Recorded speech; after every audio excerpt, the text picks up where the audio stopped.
पाहताय JB TV news. बातमीत सत्यता हीच आमची ओळख। उज्ज्वल शैक्षणिक संकुल शिंदखेडा इथं प्रजासत्ताक दिन उत्साहात साजरा। दिनांक 26 जानेवारी 2026 रोजी उज्ज्वल शैक्षणिक संकुल शिंदखेडा इथं स्वतंत्र भारताचा 77वा प्रजासत्ताक दिन मोठ्या उत्साहात साजरा करण्यात आला। कार्यक्रमाची सुरुवात ध्वजस्तंभ पूजन, प्रतिमा पूजन व दीप प्रज्वलनाने झाली। कार्यक्रमाच्या अध्यक्षस्थानी संस्थेचे अध्यक्ष डॉक्टर आर पाटील होते। ध्वजारोहण माजी सैनिक सुभेदार प्रकाशजी जोशी यांच्या हस्ते करण्यात आले।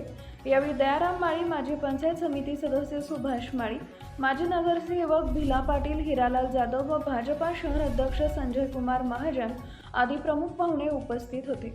या प्रसंगी भारतीय सैन्य दलातील उपस्थित माजी सैनिकांचा गौरव करण्यात आला। विद्यार्थ्यांनी देशभक्तीपर गीते, नृत्य व भाषणे सादर करून कार्यक्रमाची शोभा वाढवली। देशभक्तीपर गाण्यावर आधारित साहित्य कवायतीनं उपस्थितांचं विशेष लक्ष वेधून घेतले। तसेच शालेय, तालुका, जिल्हा व विभाग स्तरावरील विविध स्पर्धांमध्ये प्रथम क्रमांक पटकावणाऱ्या विद्यार्थ्यांना मान्यवरांच्या हस्ते प्रमाणपत्रांचे वितरण करण्यात आले। यशस्वी विद्यार्थ्यांना संस्थेचे सचिव उज्ज्वल पाटील व संचालक अनिल पाटील यांनी पुढील वाटचालीस शुभेच्छा दिल्या। यावेळी उज्ज्वल प्राथमिक व उच्च प्राथमिक विद्या मंदिरचे प्रभारी मुख्याध्यापक दीपक पाटील तसेच निवासी मूकबधीर विद्यालयाचे मुख्याध्यापक SR पाटील यांनी विद्यार्थ्यांचे देशाप्रती असलेल्या कर्तव्याची जाणीव करून दिली। कार्यक्रमाचं सूत्रसंचालन चंद्रकांत ठाकूर यांनी केले, तर आभार प्रदर्शन श्री स्वामी समर्थ माध्यमिक व विज्ञान कनिष्ठ महाविद्यालयाचे प्राचार्य MD पाटील यांनी केले।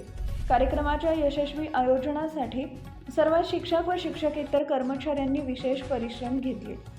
आपल्या परिसरातील महत्त्वाच्या बातम्या पाहण्यासाठी आजच आमच्या जेबी टीव्ही न्यूज चॅनलला YouTube वर सबस्क्राइब करा आणि बेल आयकॉन प्रेस करा।